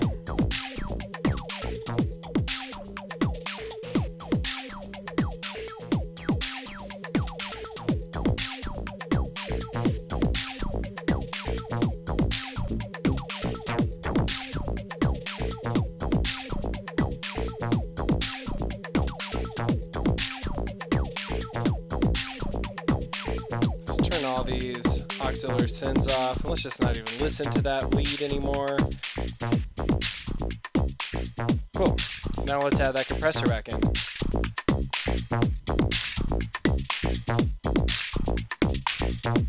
There's tons and tons of opinions about whether or not you want your compressor, if you want compression on for live performance or for recording a performance for that matter. As far as the muscle goes, I love having it on my master. I don't use it. I don't use it for everything, but I do personally like to use it for live shows. I like having that bit of master compression, especially because a lot of times I'm playing at a bar or a smaller venue, you know, like Our Parties, Patched Out, and Freak Boutique. Those happen at my favorite bar in town, Fort Greene, and unfortunately Fort Greene is closed right now due to all of this madness, so we're all going to go and party there super hard when we are allowed to go back. But Fort Greene has a very primitive sound system, right? So it's just, we've got a 12-inch sub, 2 8-inch tops. That's enough to push the air that we need to push for our events. But as far as the mixer goes, we have a Behringer 12, or you know, they call it a 12-channel mixer. It's like a 4-channel mixer with some stereo tracks. But we have that plugged in via USB so we can do our live stream, so everybody can hear it on the live stream. And then that just goes straight into the PA. So being able to have control over your own compression and things like that for those kind of parties is really good. Now, I played a big festival over the summer, and for that I did not use my compressor because I was running into a huge system, and the sound guy had his own he had a digital console, he had everything he needed to help me out and compress me an appropriate amount for this giant stack of speakers that they had. So just my 2 cents on using the muscle and compression. Alright, so let's why don't we change up our sound here. I'm going to try something. I'm going to try and make a nice long pattern here on D. I'm going to try and do it without listening to it first, just to kind of see what we can do. I'm going to make a long 2-note sequence.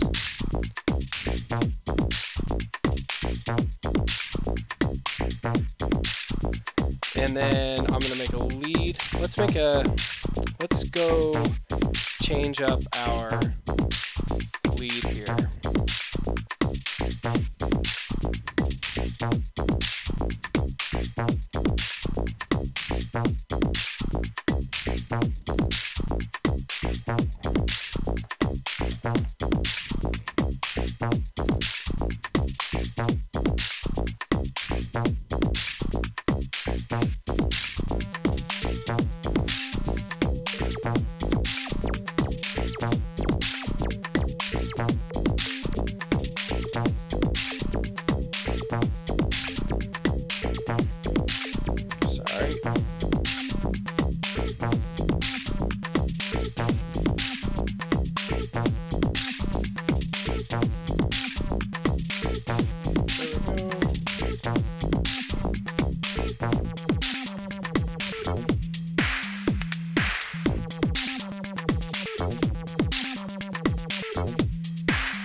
Ooh, yeah, let's get that slide on.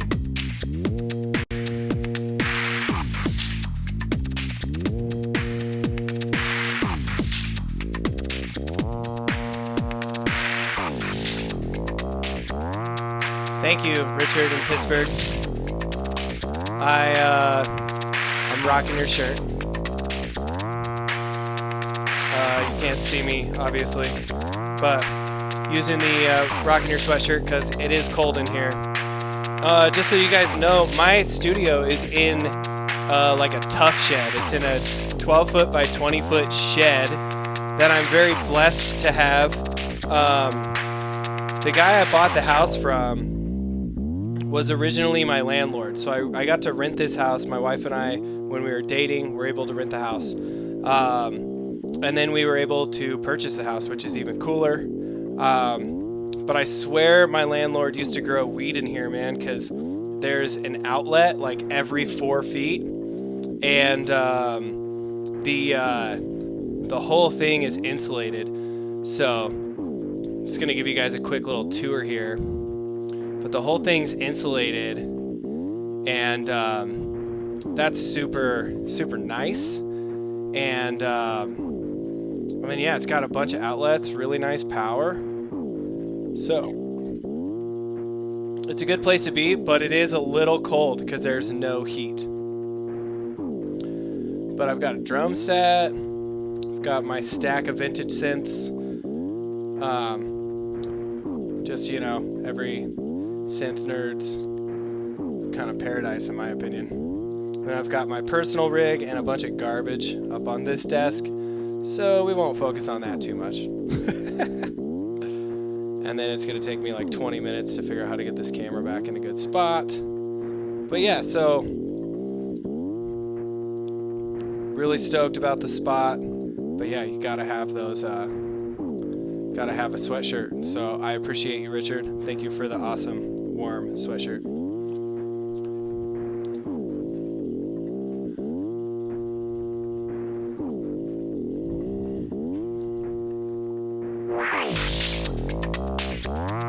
Dude, this just sounds like alarming, right?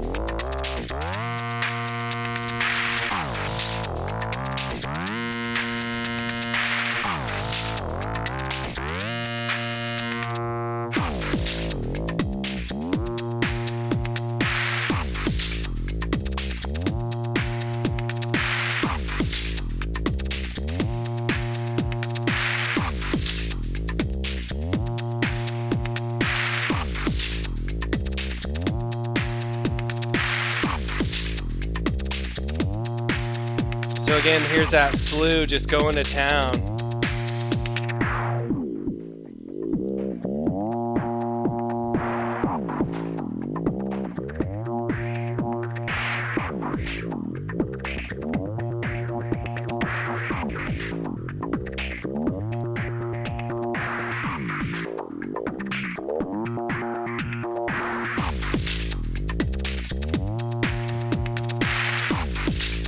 Acid energy, I'm not sure what noise you were talking about, unless it was just mic noise from me moving around and or this bass line that was just going on in the background. So as we slow down the attack here, we're going to get that lead back.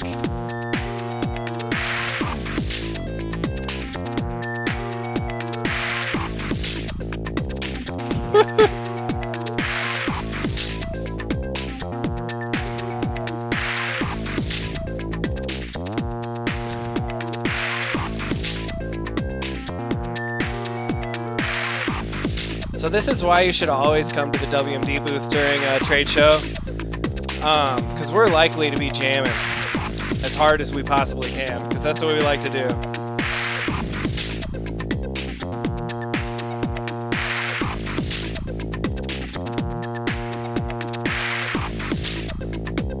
Right on, Div Kid. Ben, thanks for being here, man. Thanks for hanging out, answering questions. Just again, everybody check out his website for an awesome live stream list of things going on. I will be doing more of these, and I will plan on adding all of them to his list. So that's a really good spot. Be sure to subscribe to my YouTube channel, WM Devices, and hit us up on Instagram. That's where we are the most active. You can go to our website, wmdevices.com, sign up for our email list there. That's a good way to just get constant updates of what we're doing. I'm trying to be as proactive on that as I possibly can. I think that that's a really good way to stay in touch. So if you're interested, just go on over there. And yeah, I'm going to jam for a little bit longer, but I think this is what we're just going to call the end of the event. So, I mean, wow, what an awesome 2 hours, guys. This has been so cool. Thank you, everybody, for showing up and hanging out with me. I've been really excited for this, just to be able to, hang out with you guys. It's really nice to be social and just get to interact, whether or not we're in person. As far as everything goes, also feel free to just send me messages on Instagram. If you find a stupid synth meme or something you think that would make me laugh, go ahead and send it to us, WM Devices, or hit me up personally at Nasty Nachos. All one word is my Instagram handle, because I am always down to trade funny stories, funny Instagram things. And yeah, so again, thank you for being here. And yeah, you're welcome for the stream. No problem. I definitely want to do more. So yeah, with that, I'm just gonna go ahead and clear. I think I'm gonna clear everything, and maybe we'll do one more patch. I'll clear everything, and then we'll do one more patch, and then we'll call it good. All right, so let's just listen to what we have, because this is dope.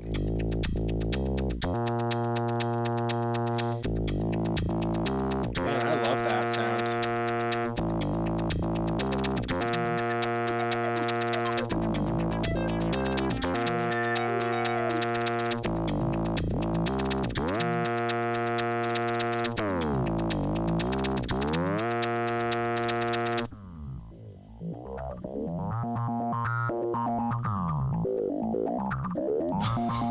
Dude.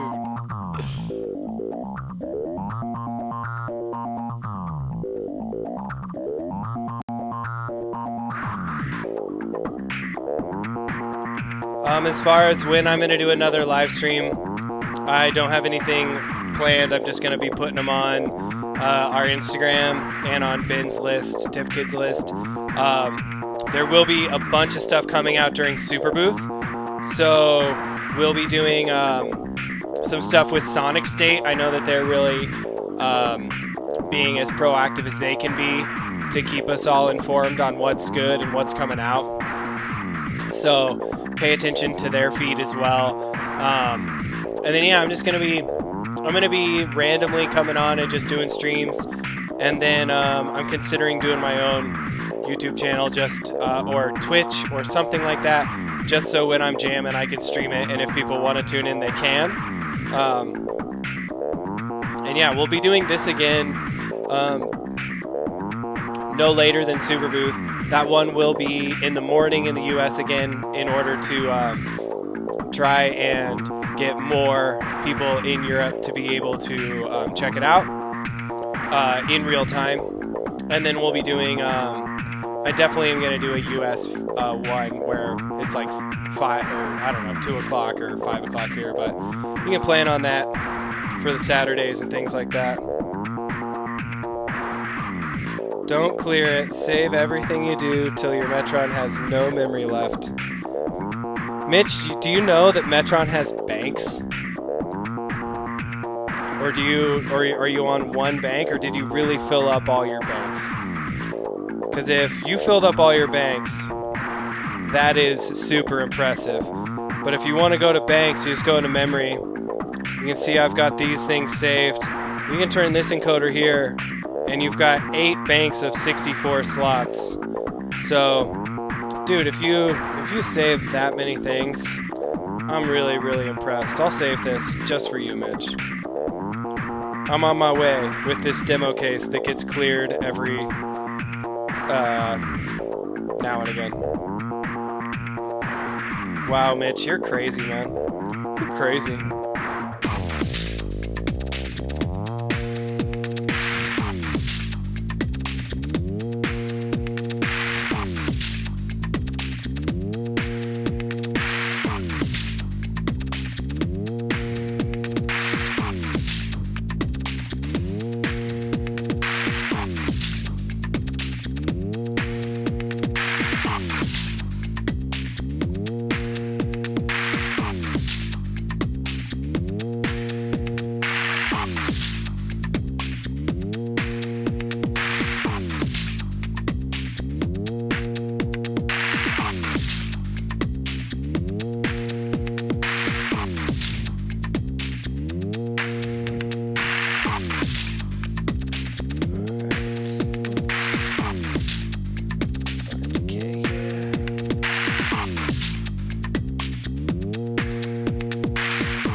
This is just super dope. This is just too much fun too, right?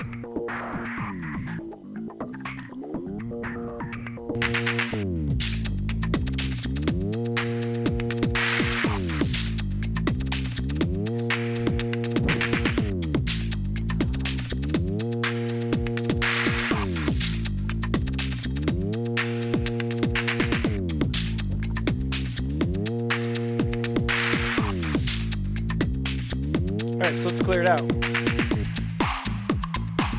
Ooh, I have no idea what I did. I definitely didn't clear it. But this is dope.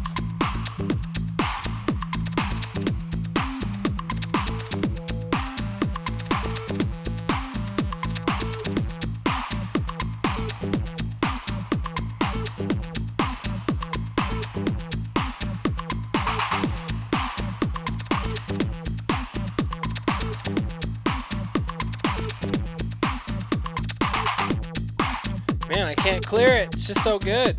I mean, it's not that good. It's just fun.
try that again.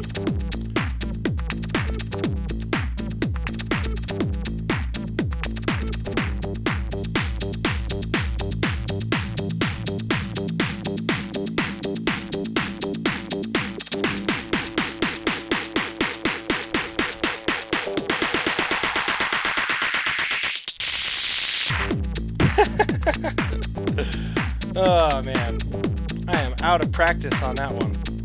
That one's hard.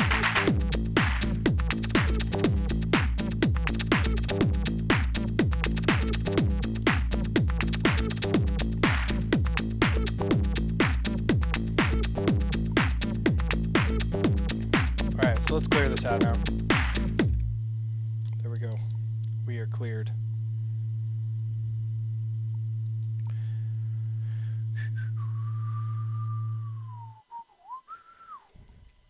Alright, so I'm going to take out this second voice here.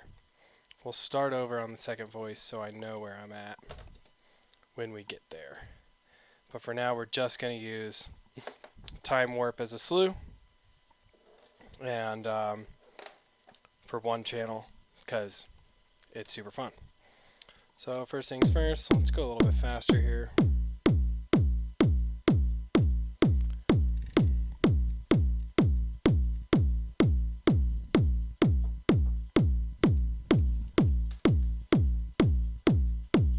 Yeah, no problem. Thanks for coming, dude. Appreciate it. All right, baseline. Why are we not hearing anything?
All right, y'all. That's it. I'm going to sign off now. So thanks so much for watching. Thanks for hanging out. Travarsi, get it. Get that studio time. I want to be doing the same. It's officially the weekend. So it's officially time to actually set stuff up. I got a bunch of new gear that I'm actually setting up. And yeah, Derek, I agree, man. There's lots of live streams and things like that. Just one more thing about DivKid, his place. Thanks to Elevator Sound and Machina Bristronica for sharing the fact that we were doing this, letting people know, and hanging out with us. Really, really appreciated. And again, I'm really sorry that I can't be there in person for the event. I'm really sorry we can't be doing all of this. But yeah, together we're going to get through this. We're going to hang out, and we're going to keep doing things like this. Some things I'm going to be demoing coming up is the DB25 DB25 recording workflow video. So I'm going to try and take some time to do that. And some other stuff of how to use Metron with voltage block. I know that's been like really, really overdue. And we'll probably going to get down to the Synchrodyne and Synchrodyne Expand demo as well, because I have the time. So yeah, if you're interested in any WMD stuff, check out our website, wmdevices.com. Check out your favorite local dealer. All dealers are still operating via the internet, and so are we. And everybody needs as much as we can get during this time. Obviously, take care of yourself first and foremost. And your family. Stay clean, stay healthy, and stay musical. All right, we'll see you guys later. Thanks again.